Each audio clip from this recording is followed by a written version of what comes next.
The late afternoon sun beat down mercilessly on Jane Oliver's back as she hammered another crooked nail into the weathered fence post, her hands blistering despite the worn leather gloves protecting them.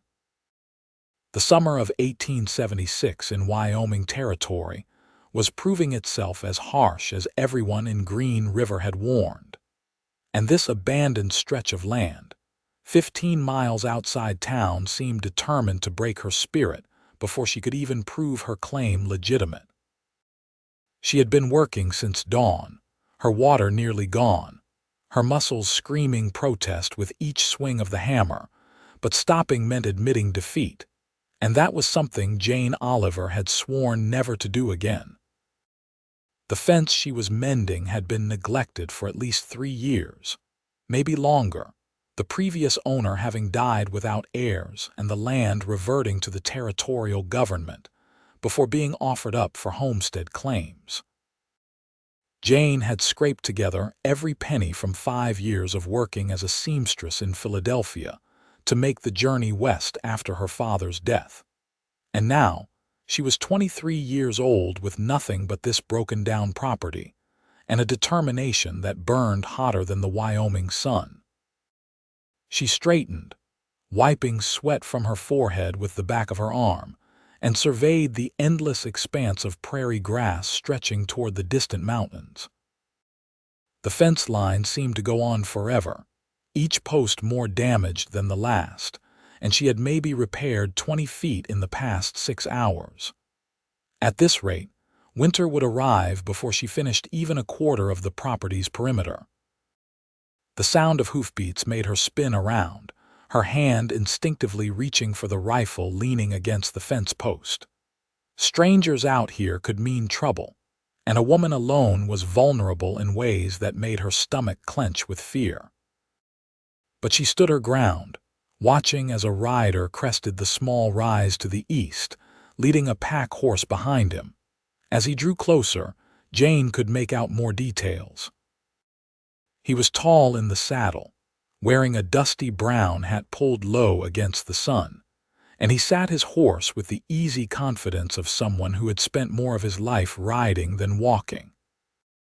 His shirt was faded blue, and she could see the glint of spurs on his boots as he slowed his mount to a walk, approaching at an angle that kept his hands visible, a courtesy she appreciated.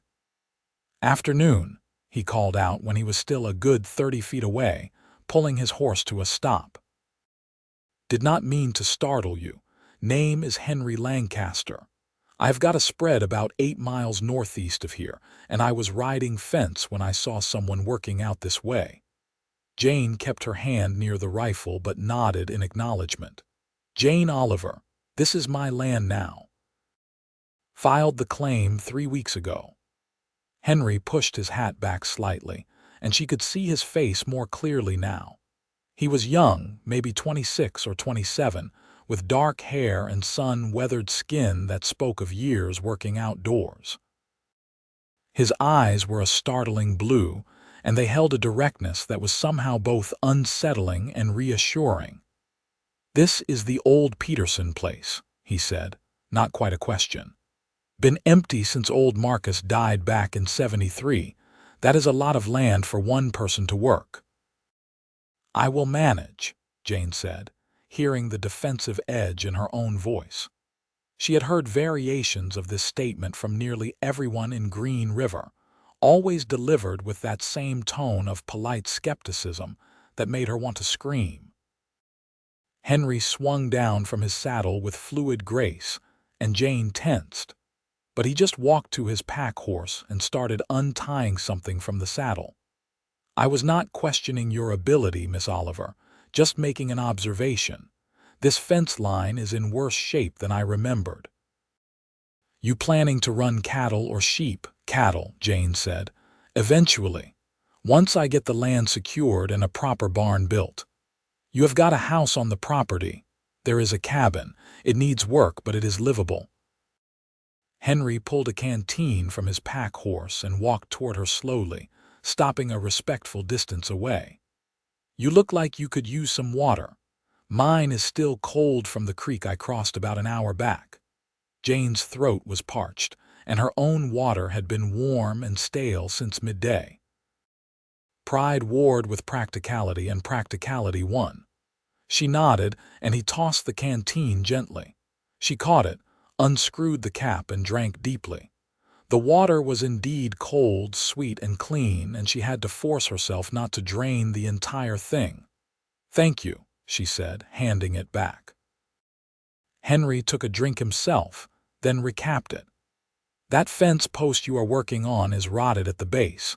You can nail it all you want, but it will not hold come winter when the ground freezes and shifts." "I know," Jane said, frustration bleeding into her voice. "But I do not have money for new posts right now, and if I do not get some kind of fence up, the cattle from the neighboring spreads will wander through and trample whatever crops I try to plant." "That is a fair point." Henry studied the fence line, then looked back at her.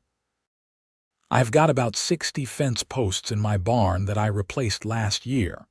They are still good, solid wood, just not quite straight enough for the standards I keep. You are welcome to them." Jane stared at him, trying to read the angle, the catch, the inevitable price that would come with such an offer. "Why would you do that?" Henry met her gaze steadily. "Because I remember what it was like when I started my spread 6 years ago.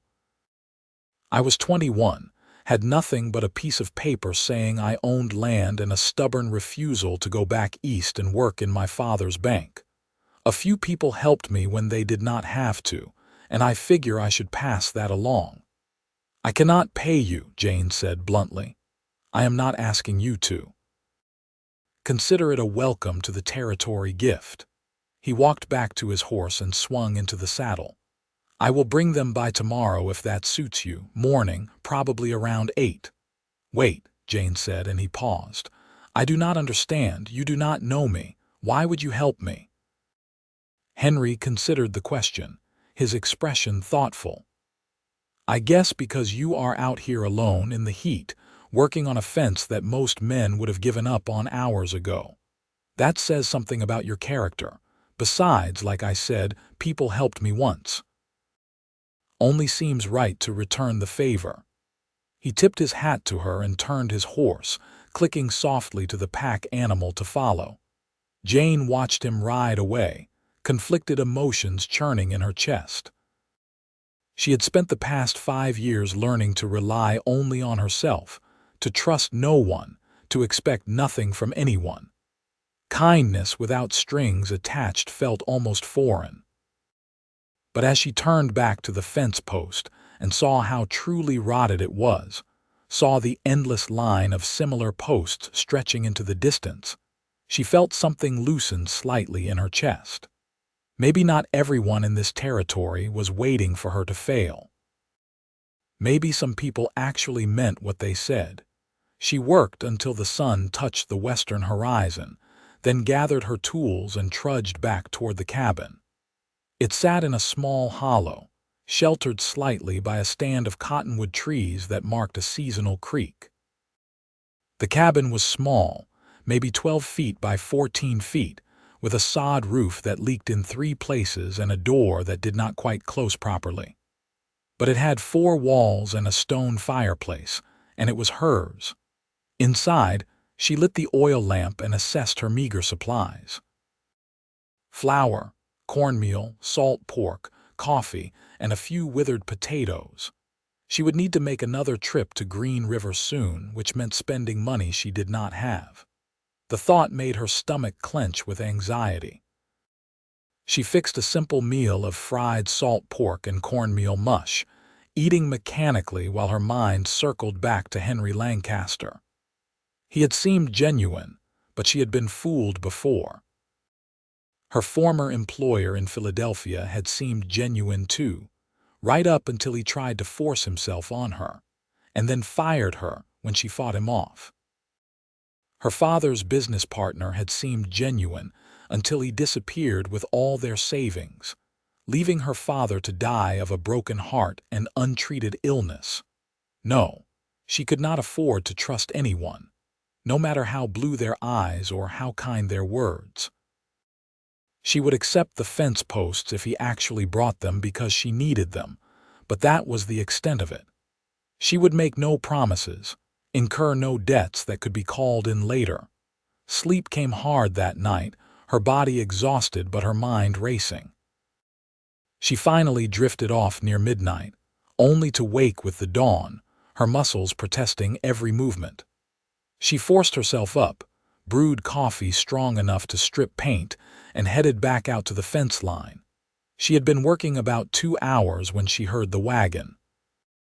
Looking up, she saw Henry Lancaster driving a sturdy flatbed loaded with fence posts, his saddle horse tied to the back. He raised a hand in greeting as he approached, and Jane straightened, wiping her hands on her split skirt. "Morning," Henry called as he pulled the wagon to a stop. "I brought the posts like I said. Where do you want them?"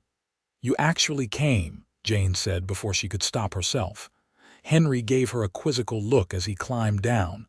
"I said I would. I am a man of my word, Miss Oliver." "Jane," she said. "If you are hauling fence posts for me, you might as well call me Jane. Jane it is. And I am Henry." He walked to the back of the wagon and lowered the gate. "I counted them this morning. 63 posts total, various heights. Should get you a fair way down this fence line at least." Jane climbed into the wagon bed and examined the posts. They were indeed solid wood, worn but straight enough, and far better than anything she could afford to buy. "These are good posts. You are certain you do not need them?" "Certain. I replaced them for aesthetic reasons more than practical ones. My spread does well enough that I could afford to be particular. These will serve your purposes just fine." They spent the next hour unloading the posts along the fence line, spacing them according to Jane's directions. Henry worked without complaint, his strength making the task go much faster than it would have if she had been working alone. He did not try to take over or tell her what to do, just followed her lead and did the work. When the wagon was empty, Henry wiped his forehead with his bandana and surveyed their work. "That is a good start. You have got a post hole digger." "I have got a shovel," Jane said. "A shovel will work, but it will take 3 times as long. I've got an extra digger back at my place. I could bring it by next time I am out this way." "You have already done more than enough," Jane said. "I appreciate the posts truly, but I cannot keep taking your charity."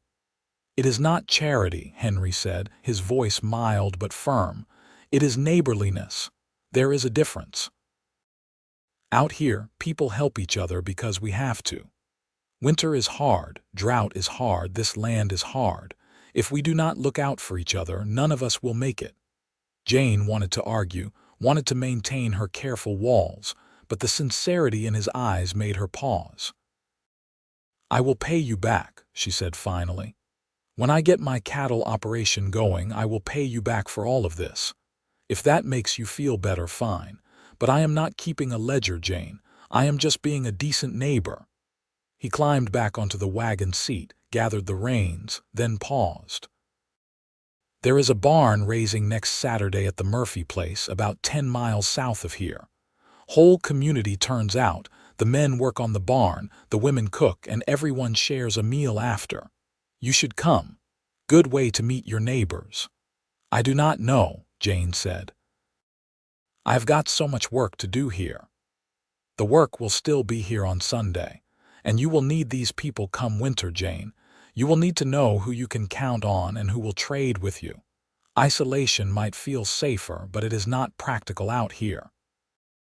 With that, he clicked to his horses and drove away, leaving Jane standing amid the fence posts, her emotions a tangled mess. Part of her wanted to reject everything he said, to prove she could do this entirely on her own. But another part, a part that remembered how lonely the past weeks had been, wondered if maybe he was right. The next few days fell into a grueling routine. Jane worked from dawn until dusk, digging post holes and setting the new posts, tamping the earth down firmly around each one. Her hands developed new blisters on top of old ones, and her shoulders ached constantly. But the fence line slowly took shape, and with each post she set, she felt a fierce satisfaction that made the pain worthwhile. On Friday afternoon, she made the long ride into Green River to purchase supplies. The town was small, maybe 300 people, with a main street lined with false-fronted buildings that tried to look more substantial than they were. She tied her horse outside the general store and went inside, her list carefully prioritized by what she absolutely needed versus what she could do without. The proprietor, a heavy-set man named Mr. Dalton, greeted her with polite coolness. "Miss Oliver, what can I do for you today?" She gave him her list, and he tallied the cost with efficient speed. The total made her wince, but she counted out the coins and bills from her rapidly dwindling funds. "Here you are trying to work the old Peterson place," Mr. Dalton said as he wrapped her purchases. "That is a lot of land for a woman alone." "So I have been told," Jane said, keeping her voice neutral. "Not trying to discourage you, miss. Just stating facts. Winter comes early up here and it comes hard. You're going to need a lot more supplies than this to see you through." "I am aware of that." "Thank you for your concern." She was loading her purchases into her saddlebags when a woman approached her. She was perhaps in her mid-40s, with graying brown hair pulled back in a practical bun and kind eyes. "You are Jane Oliver, are you not?" the woman said. "I am Martha Calloway. My husband and I have a farm about 12 miles north of your place. I wanted to introduce myself and welcome you to the area." Jane found herself relaxing slightly. "That is kind of you, Mrs. Calloway. Martha, please. I know how hard it is to be new out here, and I wanted you to know that if you need anything, woman-to-woman advice or just someone to talk to, you are welcome to ride up anytime." "I appreciate that," Jane said, and found she meant it. "Are you coming to the barn raising tomorrow?" "It is really the best way to meet everyone." Jane hesitated, then thought about what Henry had said about needing to know her neighbors. "I am thinking about it. Please do come. The work is hard out here, but the people are good, mostly. We look out for each other." Martha smiled warmly. "And I make a berry pie that is worth the trip all by itself." After Martha left, Jane finished securing her supplies and rode back to her property. The sun was setting as she arrived, painting the sky in shades of orange and purple that took her breath away. For all its hardships, this land had a beauty that Philadelphia had never possessed. That night, as she lay in her narrow bed, Jane made a decision. She would go to the barn raising. Not because Henry Lancaster had suggested it, she told herself, but because it was the practical thing to do. She needed to know her neighbors, needed to be part of the community if she was going to survive out here. The next morning, she woke early and did her best to make herself presentable. Her clothes were limited and worn from hard use, but she had one dress that was still relatively decent. A dark blue cotton that she had not worn since leaving Philadelphia. She washed in cold water from the creek, braided her hair, and packed a basket with the few items she could contribute to a shared meal. It was not much, just some cornbread she had made the night before, and a jar of preserves she had brought from Pennsylvania, but it was all she had to offer. The ride to the Murphy place took her almost 2 hours, following directions Martha Calloway had given her. As she drew near, she could hear the sound of hammering and voices calling to each other. She crested a low hill and saw the gathering spread out before her. There were at least 30 people there, maybe more. The men were working on the barn frame, which was already taking shape, a skeleton of sturdy beams rising against the blue sky. The women were clustered near several long tables set up under a canvas awning, preparing food and watching children who ran and played in the dusty yard. Jane felt her stomach clench with nervousness. She had never been good at social situations, even back east where she had known people her whole life. Here, where she was a stranger, and a woman attempting something most of these people probably thought foolish, she felt even more out of place. But she had committed to coming, and Jane Oliver did not back out of commitments. She rode down to the gathering, dismounted, and tied her horse with the others. Martha Calloway spotted her immediately and came over with a welcoming smile. "Jane, I am so glad you came. Come, let me introduce you to everyone." The next hour passed in a blur of names and faces. There was Sarah Murphy, whose husband owned the property, a thin woman with tired eyes and a genuine smile. Elizabeth Patterson, who ran a boarding house in Green River. Caroline Schmidt, whose family had a large cattle operation to the west. And many others, their names tumbling over each other in Jane's memory. The women were universally kind if cautiously curious. They asked polite questions about where she was from, what her plans were for the property, whether she had family coming to join her. When she answered that no, she was truly alone, she saw the pity in their eyes but also a sort of respect. "That takes courage," Sarah Murphy said quietly. "I do not know if I could do it." "You do what you have to do," Jane replied. Around midday, the men took a break from their work and everyone gathered for the meal. Jane found herself standing awkwardly with her basket, unsure where to go until she heard a familiar voice. "Jane, you made it." She turned to see Henry Lancaster approaching, his shirt soaked with sweat, sawdust clinging to his arms. He was smiling broadly, and she felt an unexpected warmth in her chest at the sight of him. "I decided to take your advice about meeting my neighbors," she said. "Good, I am glad." He gestured toward the tables. "The food is usually excellent at these things. Have you eaten yet?" "I was just about to." "Mind if I join you?" They filled plates and found a spot under a cottonwood tree slightly away from the main crowd. Jane had not realized how hungry she was until she started eating, the food tasting like heaven after days of her own meager cooking. "How is the fence coming?" Henry asked, slowly. "But it is coming. Those posts you gave me are making all the difference." "Good. I am glad they are useful." He ate in silence for a moment, then said, "You know, I could come by sometime and help you with the post holes, if you would like. Not charity," he added quickly, seeing her expression. "More like a trade. You could help me with something in return." "Like what?" Jane asked suspiciously. "Well, to be honest, my cabin is a disaster.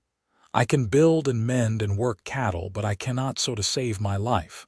I have got shirts that need mending, buttons that need replacing. If you could do that, we could call it even." Jane considered the offer. It felt more balanced than simple charity, more like the kind of neighborly exchange Henry had mentioned. "All right," she said finally. "That seems fair." Henry's smile was bright and genuine. "Good. How about I come by Monday afternoon? I can bring the shirts with me and work a few hours on your fence." They finished their meal, and Jane found herself relaxing into the conversation. Henry told her about his spread, about the struggles he had faced in the early years, the mistakes he had made, the lessons he had learned. He was easy to talk to, without pretense or arrogance, and Jane found herself sharing more than she had intended about her own past. "So your father died, and you decided to come west?" Henry asked. "There was nothing left for me in Philadelphia. My father's partner had stolen everything, and I was working as a seamstress, barely making enough to pay for a room. I saw an advertisement about homestead land in Wyoming Territory, and I thought, why not? At least if I fail here, I will fail trying to build something of my own." "You are not going to fail," Henry said with quiet certainty. "You are too stubborn for that." Stubborn is a nice word for it. Most people back home just called me difficult. Difficult people get difficult things done. That is not a flaw out here. The afternoon wore on, the barn taking shape as the men worked with practiced efficiency. Jane found herself drawn into conversation with the other women, learning about the rhythms of life in this part of Wyoming Territory, the challenges and small victories that made up their days. It was not easy, any of them would admit that, but there was a sense of community, of people looking out for each other, that she had never experienced back east. As the sun began to sink toward the horizon, the work wrapped up, and people started preparing to leave. Henry found Jane again as she was untying her horse. "I am glad you came," he said. "And I will see you Monday." "Monday," Jane confirmed. The ride home felt different, somehow lighter. The land did not seem quite as vast or as empty. She had names now, faces, connections, however tentative. It was not much, but it was something. True to his word, Henry arrived Monday afternoon with a bundle of shirts and a post-hole digger. They worked in companionable silence, Henry digging holes with steady efficiency while Jane set the posts and tamped earth around them. When the sun grew too hot, they took a break in the shade of her cabin, drinking water and talking. "Tell me about your spread," Jane said. "You said you have had it 6 years. 6 years this past spring. Started with nothing but a section of land and a dozen head of cattle I bought with money I had saved working as a ranch hand. Built the cabin myself that first year, nearly killed myself doing it. Added on to it since then, built a proper barn, corrals. I am up to about 200 head of cattle now, which is not huge, but it is respectable. Do you have help? Hired hands? I've got 2 men who work for me during roundup and cattle drives, but mostly I work it myself. It is a lot, but I like it, like being my own boss, making my own decisions." He paused, then asked, "What about you? What is your plan for this place?" Jane outlined her vision, the fence she was mending to contain cattle she did not yet own, the crops she hoped to plant next spring, the barn she wanted to build. It sounded ambitious even to her own ears, maybe impossible for one person, but Henry just nodded thoughtfully. "You will need to get cattle before winter sets in. Give them time to get used to the property before the snow comes, and you will need hay, lots of it. Winter feeding is expensive, but you cannot let them starve. I know. I am trying to figure out the finances. There is a cattle auction in Laramie next month.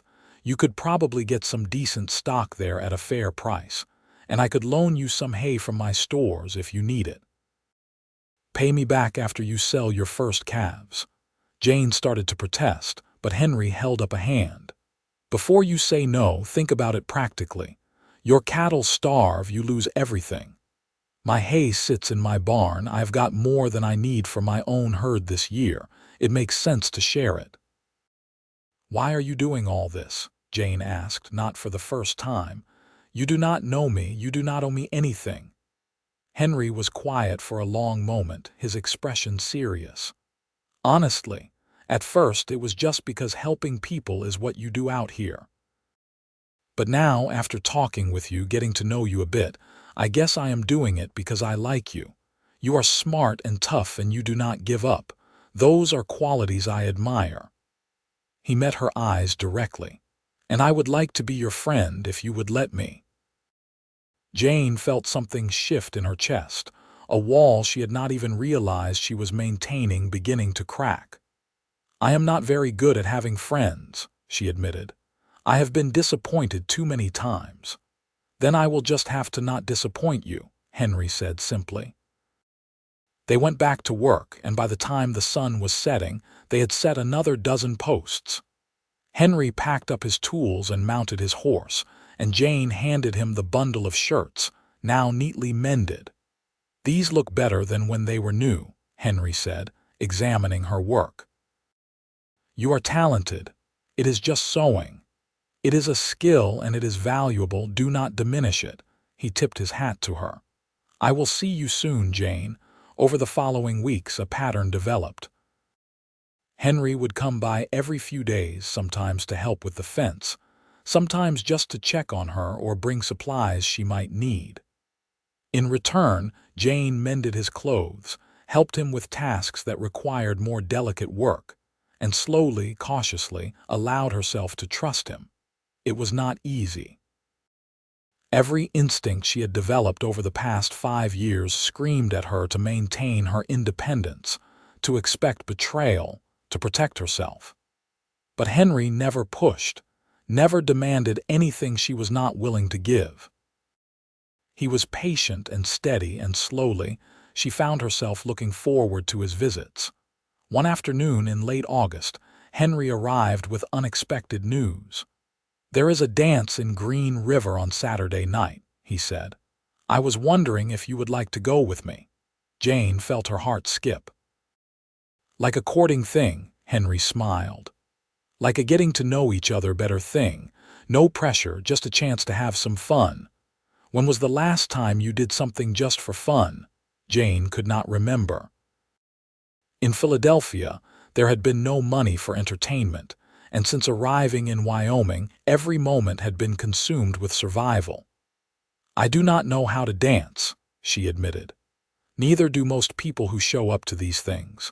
That is half the entertainment, watching everyone stumble around." "Come on, Jane, say yes." She surprised herself by agreeing. Saturday afternoon, she spent an unreasonable amount of time trying to make herself presentable, washing her hair in the creek, pressing her one decent dress, attempting to arrange her hair in something more sophisticated than her usual braid. The result was far from elegant, but it was the best she could do. Henry arrived just before sunset, riding and wearing clean clothes and a hat that looked new. His eyes widened when he saw her. "You look beautiful," he said, his voice sincere. "I look acceptable," Jane corrected, but she felt herself blushing. The ride to Green River took them through the twilight, the sky turning deep purple as stars began to emerge. They talked easily about everything and nothing, and Jane realized with some surprise that she felt comfortable with Henry in a way she had never felt comfortable with anyone. The dance was being held in the town's largest building, a combination meeting hall and church that served most community functions. Music poured out into the street, a fiddle and guitar creating lively melodies that made Jane's feet want to move despite her claimed inability to dance. Inside, the room was crowded with people, all dressed in their best clothes, laughing and talking. Henry guided her through the crowd, greeting people, introducing her. She recognized many faces from the barn raising, and they greeted her warmly. "Ready to embarrass yourself?" Henry asked with a grin as a new song started. "I suppose I have to now," Jane said. He led her onto the makeshift dance floor and took her hand. His other hand rested lightly on her waist, and Jane felt her breath catch. This was the closest she had been to anyone in years, the most intimate contact she had allowed, but it did not feel threatening or uncomfortable. It felt right. They moved through the dance, Jane stumbling occasionally but following Henry's lead. He was patient, talking her through the steps, laughing with her rather than at her when she stepped on his toes. Around them, other couples spun and swayed, the music filling the room with joy. "See, you are doing fine," Henry said, his face close to hers. "I have a good teacher," Jane replied. They danced several more songs, then took a break to drink punch and cool down. Jane found herself surrounded by the women she had met at the barn raising, all of them asking questions about her and Henry with barely concealed curiosity. "He is a good man," Martha Calloway said approvingly. "I have known him since he came to these parts, and he has always been honest and hardworking." "We are just friends," Jane said, but even to her own ears it sounded uncertain. "Nothing wrong with starting as friends," Sarah Murphy said with a knowing smile. The evening passed quickly, filled with music and laughter and dancing. Jane could not remember the last time she had felt so light, so unburdened by worry and fear. When Henry finally suggested they head back, she felt genuine disappointment. The ride home was quieter, both of them tired but content. When they reached Jane's cabin, Henry dismounted and helped her down from her horse, his hands lingering on her waist for just a moment. "I had a really good time tonight," he said. "So did I. Thank you for convincing me to go." "Jane, I want to be honest with you about something." Henry took a breath, his expression serious in the moonlight. "I know we said we are just friends, and that is true, but I also need you to know that I have feelings for you. Real feelings. I am not trying to rush you or pressure you into anything, but I would not feel right not being honest about it." Jane's heart was pounding. Part of her wanted to retreat, to put up her walls and protect herself. But a larger part, a part that was growing stronger with each day she spent in this territory, wanted to be brave enough to take a risk. "I have feelings for you too," she admitted quietly. "That terrifies me if I am being honest. I have been hurt before, and I swore I would never let anyone close enough to hurt me again." "I cannot promise I will never hurt you," Henry said. "I am human. I will make mistakes. But I can promise that I will never intentionally hurt you, and I will always be honest with you. That is the best I can offer." Jane looked into his eyes, searching for any sign of deception or hidden motives. All she saw was sincerity and warmth and a hope that matched her own. "I would like to keep seeing you," she said. "Not just as friends, but I need to go slow. Can you be patient with me?" "I can be as patient as you need," Henry said. He leaned down slowly, giving her time to pull away if she wanted, but she did not want to. When his lips met hers, soft and gentle, Jane felt something inside her crack open, letting light into places that had been dark for far too long. The kiss was brief, sweet, and when they pulled apart, Henry was smiling. "I should let you get some rest, but can I come by tomorrow?" "I would like that," Jane said.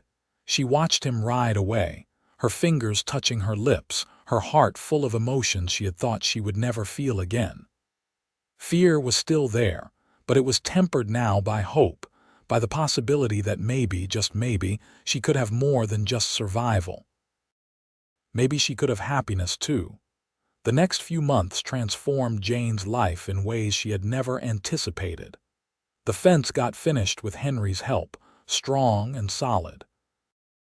She purchased a small herd of cattle at the Laramie auction, using the last of her savings and accepting a loan from the bank that made her stomach clench with anxiety.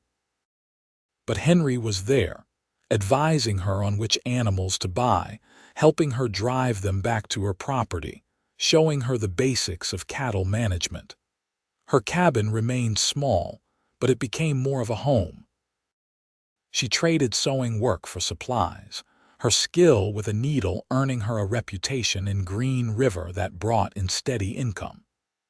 Martha Calloway taught her to make berry preserves from the wild fruit that grew along the creeks.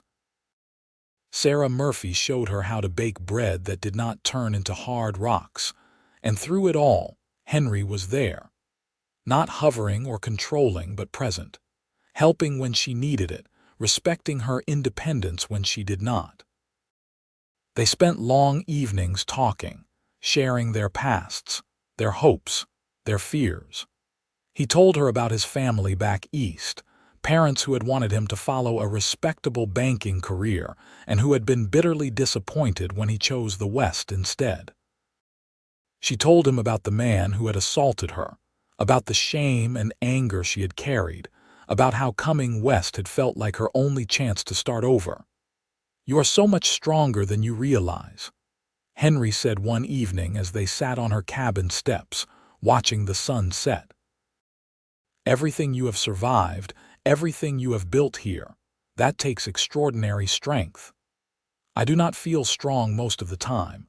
I feel scared and uncertain and like I am one mistake away from losing everything. That is what strength looks like," Henry said. "Doing the thing even when you are terrified. That is real courage, Jane. When the first snow fell in October, Henry rode over with a wagon full of hay from his stores. "I told you I would loan it to you," he said when she tried to protest. "Your cattle need to eat, and you need to stop being so stubborn about accepting help." "I am not stubborn. You are the most stubborn person I have ever met. It is one of the things I love about you." The word hung in the air between them, heavy with meaning. Henry's eyes widened slightly as if he had not meant to say it out loud, but he did not take it back. "Henry," Jane said softly. "I love you, Jane. I have for a while now, I think. You do not have to say it back, I just needed you to know." Jane felt tears prick her eyes. "I love you too," she whispered. "I did not think I could, did not think I would ever let myself feel this way about anyone, but I do. I love you." Henry pulled her into his arms, holding her tight, and Jane let herself sink into the embrace. For so long, she had equated vulnerability with weakness, but this did not feel weak. It felt like the bravest thing she had ever done. Winter came hard and fast, as everyone had warned. Temperatures plummeted, snow piled up in drifts that buried fence lines. Jane's cattle huddled in the shelter she had built with Henry's help, eating the hay he had loaned her. She spent long hours in her cabin, sewing by lamplight, venturing out only when necessary to tend the animals or check the fence. Henry came by whenever the weather allowed, often staying overnight when the snow was too heavy to safely ride home. They maintained propriety, Henry sleeping near the fireplace while Jane took the bed, but just having him there made the long winter nights bearable. On Christmas Eve, Henry arrived with a small package wrapped in brown paper. "I made you something," he said, looking almost shy. Inside was a wooden box, small and beautifully crafted with her initials carved into the lid. "For your sewing supplies," Henry explained. "I noticed you were keeping everything in that old flour sack, and I thought you deserved something nicer." "Henry, it is beautiful. I love it." Jane set the box aside carefully, then retrieved something from her trunk. "I made you something too." She handed him a shirt, made from fabric she had purchased with money she could barely spare. It was deep blue, the color of his eyes, with careful stitching and buttons she had carved from bone. "Jane, this is too much," Henry said, running his fingers over the fabric. "You have given me so much. Let me give you this." They spent Christmas Day together, cooking a simple meal, talking and laughing. As evening fell, Henry grew quiet, his expression thoughtful. "What are you thinking about?" Jane asked. "About the future, about us." He took her hand. "Jane, I know it has not been that long, and I know you wanted to go slow. But I am 32 years old, and I know what I want. I want you. I want to build a life with you, combine our properties, work together, have a family together. I want to marry you." Jane's heart was racing. A few months ago, such a proposal would have sent her running. But now, looking at this man who had been so patient, so kind, so steadfast in his support and love, she felt only certainty. "Yes," she said. "Yes, I want that too." Henry's face split into a huge grin. "Really, you mean it?" "I mean it. I love you, Henry. I want to spend my life with you." He kissed her then, deep and passionate, and Jane felt the last of her walls crumble completely.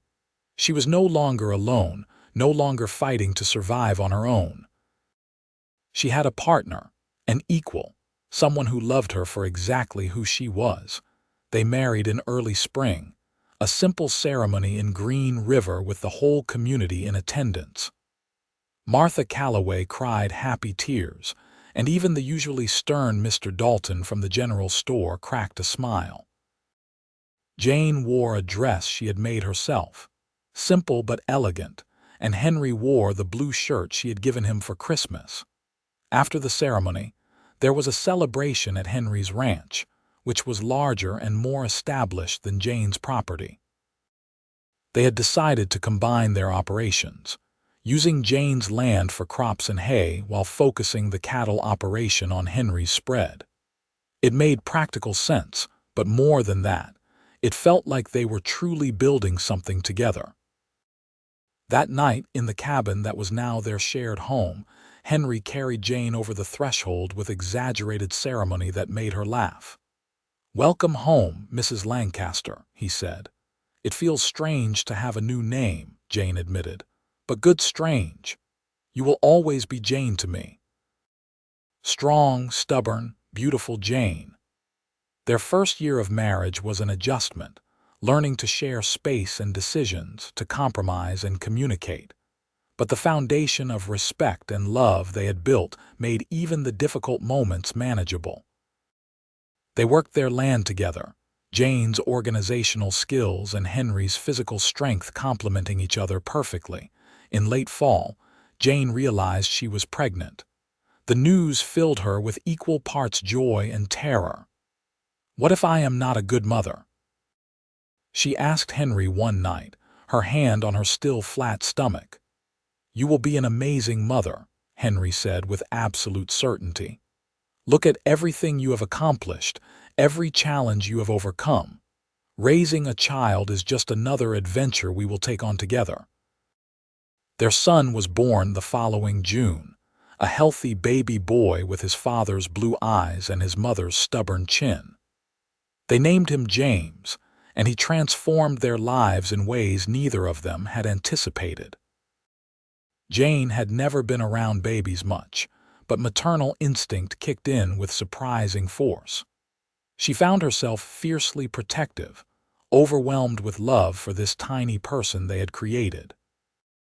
Henry was a natural father, gentle and patient, willing to get up in the night to walk a crying baby, to change diapers and warm bottles. He built a cradle with his own hands, carved wooden toys, sang silly songs that made James laugh. "You are good at this," Jane said one evening, watching Henry play with their 6-month-old son. "So are you. We make a good team, Jane. Always have." When James was 2 years old, Jane became pregnant again. This time she was less afraid, more confident in her ability to handle whatever came. Their daughter was born in spring, a tiny thing with dark hair and a loud cry. They named her Caroline, after one of the women who had welcomed Jane to the community. Life settled into a rhythm, busy and full and challenging but rich with love. Their combined properties thrived, the cattle operation expanding, the crops producing well. They hired 2 permanent hands to help with the work, young men who lived in the bunkhouse Henry built behind the barn. Jane continued her sewing, now more for pleasure than necessity, though she still took on work from time to time. She had become an integral part of the community, no longer the uncertain newcomer, but a respected member who served on the church committee and organized relief efforts when neighbors faced hardship. On their 5th anniversary, Henry surprised her with a trip to Cheyenne, arranging for Martha Calloway to watch the children. It was the first time they had been away together since James was born, and the freedom felt both strange and wonderful. They stayed in a real hotel, ate in a restaurant, walked the streets of the growing city hand in hand. On their last evening, they sat in the hotel room, and Henry pulled out a small velvet box. "I never gave you a proper ring when we got married," he said. "I could not afford one then, but I can now." Inside was a simple gold band with a small diamond. "Henry, it is beautiful, but you did not need to. I wanted to. You deserve beautiful things, Jane. You deserve everything." He slipped the ring on her finger, next to the plain band he had given her at their wedding. "Thank you for saying yes 5 years ago. Thank you for taking a chance on me. Thank you for not giving up on me, even when I was too scared to let you in." Jane kissed him softly. "I never imagined I could be this happy. That day when you rode up and offered to share your fence posts, I was so suspicious, so certain there had to be a catch.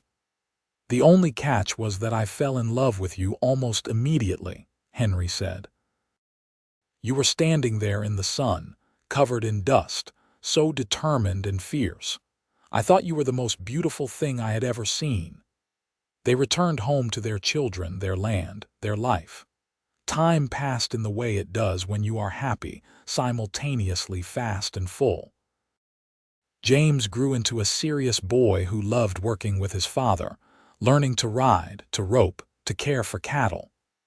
Caroline was wild and fearless, climbing trees and chasing chickens, keeping everyone on their toes.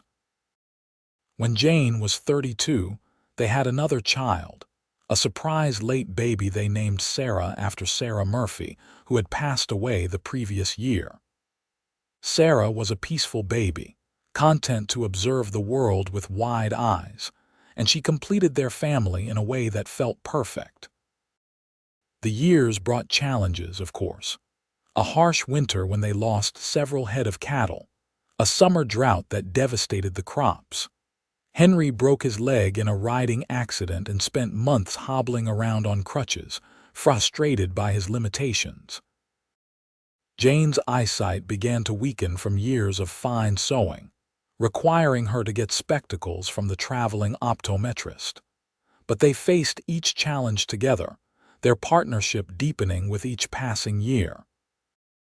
The love that had started cautiously that day by the fence line had grown into something unshakable, a foundation that held firm no matter what storms came. On a late summer evening when Jane was 38, she and Henry sat on the porch of the house they had expanded over the years, watching their children play in the yard. James was 16 now, already taller than his father and just as capable. Caroline at 14 was becoming a beautiful young woman, though she still preferred working outdoors to anything domestic. Sarah, at 6, was chasing fireflies in the gathering dusk, her laughter floating on the warm air. "You ever think about that first day we met?" Jane asked, leaning against Henry's shoulder. "All the time. I think about how close I came to just riding past your property that day. I almost did not stop. What made you? I saw you working in the heat alone, and I just thought that as someone who refuses to give up. I had to stop and talk to you. Best decision I ever made." "I was so scared," Jane admitted. "Not just of you, though I was wary of that too. I was scared of failing, of losing everything, of proving right all the people who said I could not do it. You showed them all, did you not? You took that abandoned land and turned it into something productive. You built a life here." "We built a life here," Jane corrected. "I could not have done any of this without you, Henry. I do not just mean the physical help, though that was crucial. I mean, you taught me that it was okay to trust again, to let someone in, to accept help without seeing it as weakness. You saved me in ways that had nothing to do with fence posts." Henry pulled her closer. "You saved me too. I was so lonely before you came along. I had the land, had the cattle, had a successful operation. But I did not have anyone to share it with, anyone who understood what it meant to build something from nothing. You gave me a partner, a family, a home in the truest sense." They sat in comfortable silence, watching the stars emerge one by one in the darkening sky. The land stretched out around them, the same land Jane had claimed all those years ago, now transformed by years of hard work and love. The fences were strong, the cattle healthy, the fields productive. But more than that, the property was filled with life and laughter, with memories and love. "Mama, Papa, come see," Sarah called from the yard, having caught a firefly in her cupped hands. They rose together, walking hand in hand to admire their daughter's prize. Henry released the firefly gently, and they watched it fly away, its light blinking in the darkness. Later, after the children were in bed, Jane and Henry lay together in the bedroom they had shared for 15 years. "Do you have any regrets?" Jane asked quietly. "Not a single one.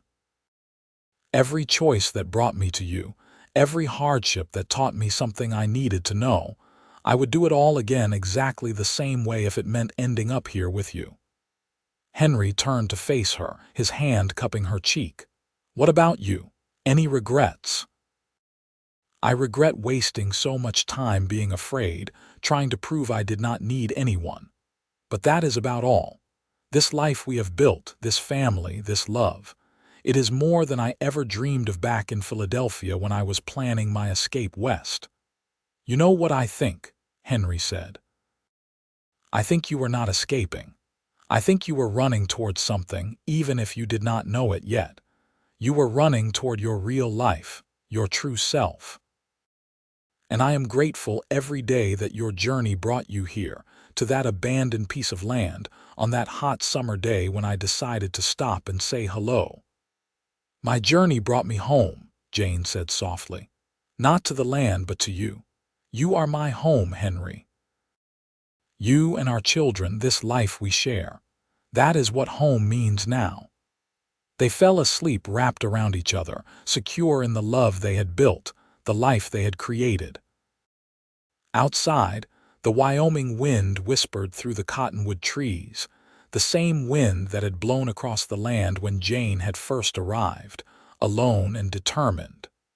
But she was not alone anymore, had not been for a very long time. The years continued their steady march. James married a local girl named Rebecca when he was 22, bringing a new daughter-in-law into the family. They built a house on the far corner of the property and started their own herd, working in partnership with Henry. Jane watched her son with his wife and saw echoes of her own early marriage. The mixture of excitement and uncertainty, the gradual building of trust and partnership. Caroline surprised everyone by falling in love with a schoolteacher who came to Green River from Boston. She married at 21, and though she moved to town to be closer to her husband's work, she visited often, usually covered in dirt from helping in her mother's garden or riding out to check cattle with her father. Sarah, their youngest, was the one most like Jane in temperament. She was cautious and thoughtful, with a gift for seeing people's hearts. She helped Jane with her sewing business, which had evolved from necessity to luxury work, creating wedding dresses and fancy garments for women throughout the county. When Jane turned 45, she and Henry took another trip, this time to San Francisco, a week-long journey that felt like a grand adventure. They marveled at the city, so different from the open spaces they were used to, but both agreed they preferred their life in Wyoming. "Too many people," Henry said as they stood on a crowded street corner. "Too much noise. Give me the sound of wind through grass any day." "Too many buildings blocking the sky," Jane agreed. "I miss being able to see for miles. I miss our home." They returned to their ranch with renewed appreciation for what they had built. The land welcomed them back, and Jane felt a sense of rightness settle over her as they rode up the road toward their house. This was where she belonged, where she had always been meant to be. On their 20th wedding anniversary, their children organized a surprise party, inviting the entire community. It seemed like everyone in the county showed up, filling the ranch yard with laughter and music. Martha Calloway was there, elderly now but still sharp and kind. Elizabeth Patterson came from her boarding house in town, along with dozens of others who had become Jane's friends over the years. "Look at all these people," Jane said to Henry, surveying the crowd. 20 years ago, I did not have a single friend in Wyoming. Now look."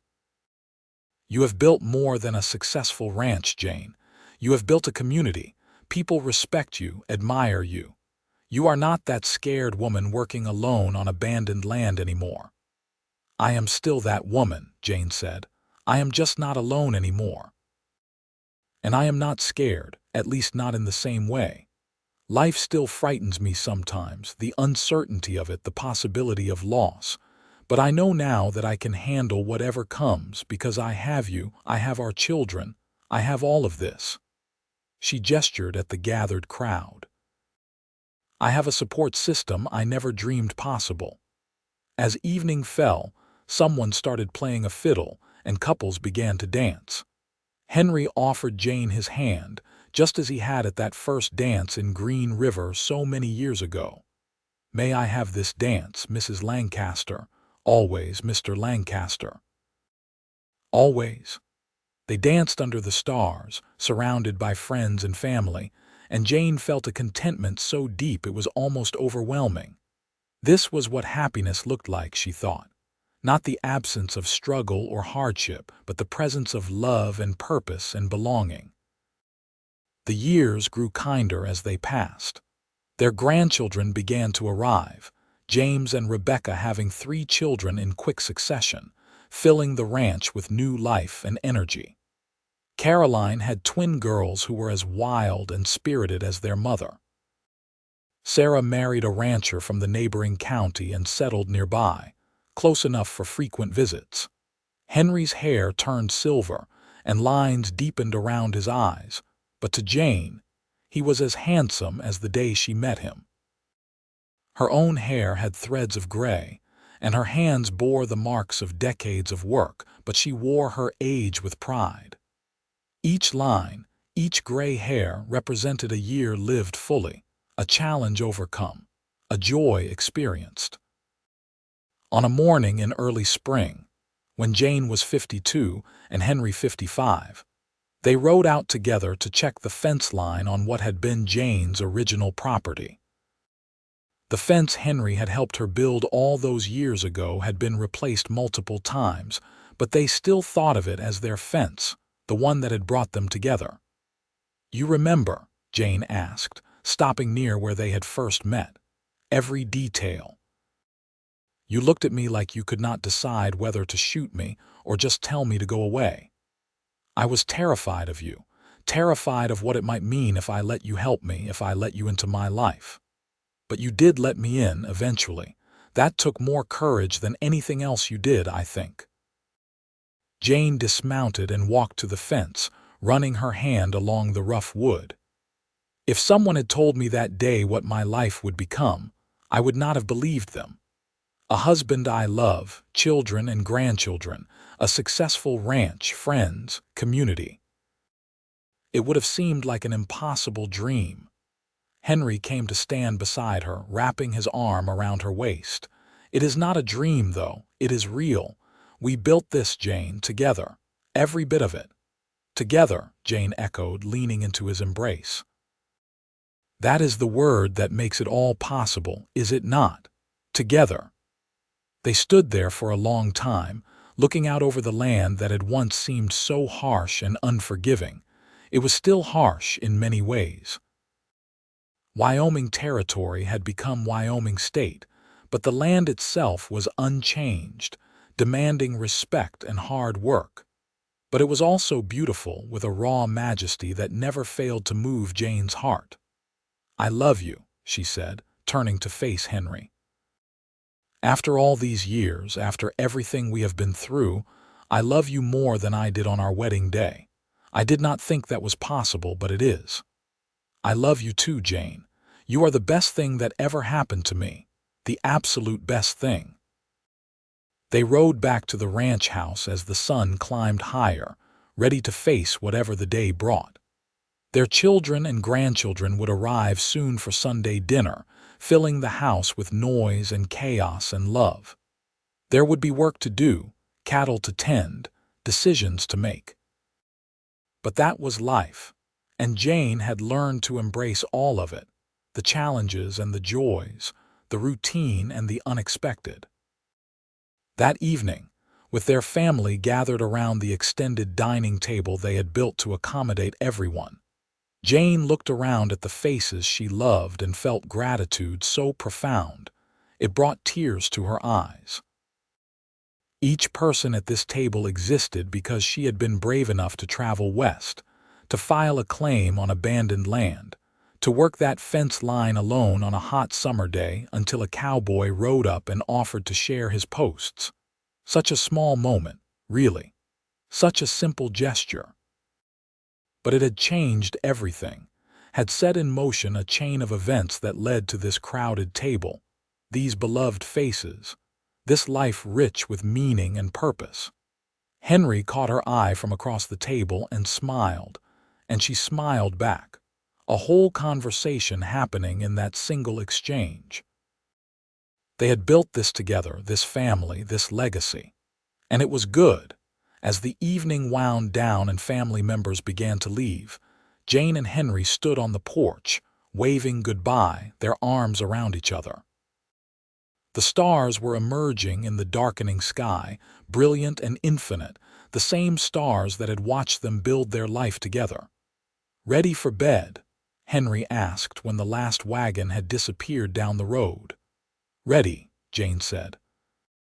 They walked into their home, into the life they had created, and closed the door against the night. Tomorrow would bring new challenges, new joys, new moments to treasure. But tonight, they had everything they needed, everything that mattered. Years continued to pass, each one adding depth and richness to their story. They celebrated their 30th anniversary surrounded by children and grandchildren, and even a few great-grandchildren. Jane was 63 now, Henry 66, both of them slowed by age but still active, still engaged with the ranch and the community. One quiet evening, sitting on their porch as they had done thousands of times before, Henry took Jane's hand. "I have been thinking about that day we met," he said.